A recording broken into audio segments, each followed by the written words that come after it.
So what does it take to be a successful investor? You got to be disciplined. And that's, you know, if you're consistently showing up, you got discipline, you're going to be good wherever you are in your life.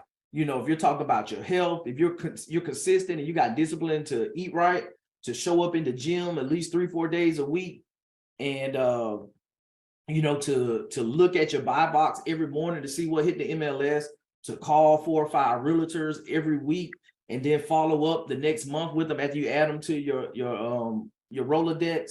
If you can do those things, if you're underwriting, you know, 1 or 2 properties a day, you know, not a day, but you just underwrite 1 or 2 properties a week, you know, while you're watching your favorite TV show, you got your laptop right there on your lap, and you're going through and plugging in the numbers and just looking at the type of returns, and you're seeing what things are selling for in your area that you're concerned about. You will be successful if you put in the work, guaranteed. Is no, because most people don't even show up. Most people are inconsistent. They'll dabble in it. Then 2-3 months, you follow up with them. I can't tell you how many conversations I had with people. Then I circle back 6 months. I'm like, man, we talked for an hour. They're like, you don't regret. You ain't even what we was talking about. You were at least picking up the phone and calling realtors, but you stopped doing that. It's like, what are you doing? And so I think that's the thing, that just figuring out and becoming committed. And I think that's why it's so important for you to write down your goals, to understand what it is that you want, and then going through what are the daily and weekly and monthly tasks that I need to do in order to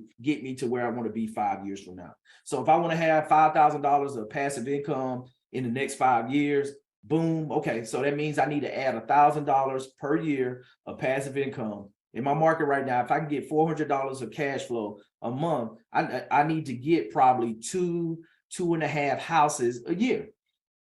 How does that? So I need to get 1 house every 6 months for the next 5 years, and then that'll get me to $5,000 a month in passive income. All right, what does that look like, buying 1 house every 6 months? That means if my market, if it's an average purchase price of $150K for a house, then I need to put 20% down. Then I need to have $30,000 a year for 1 house for every 6 months to put down. So if I got an IRA, I can pull money out and go and buy the property, or I can move my retirement money into a self-directed IRA.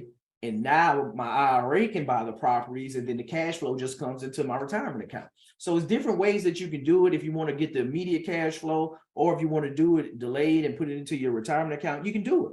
But now, you know, I got to buy 1 house every 6 months. So I need to talk to a handful of realtors each month, see what's coming up on the market. If I can get a deal off market. I just had a client in Atlanta that just picked up a short sale on it. The property was like 1.5 years old. And so fairly new in Atlanta. She picked it up, I think $370, and the houses around the market right now are selling for $440. You know, it was fairly new, and she picked it over her retirement account, bought it cash, and it's bringing in, I think she said the rents over there about $3,000, $3,100 a month, and it's close to the new Microsoft campus that they're building. They bought like 40 acres in West Atlanta, where they're building a new headquarters building in Atlanta. So it's in a great area in the path of progress. So it's things like that where you can take action and different strategies on how you can move to level up, leveraging what you have right now at your disposal. And but yeah, building those habits and consistently showing up is gonna move the needle every time.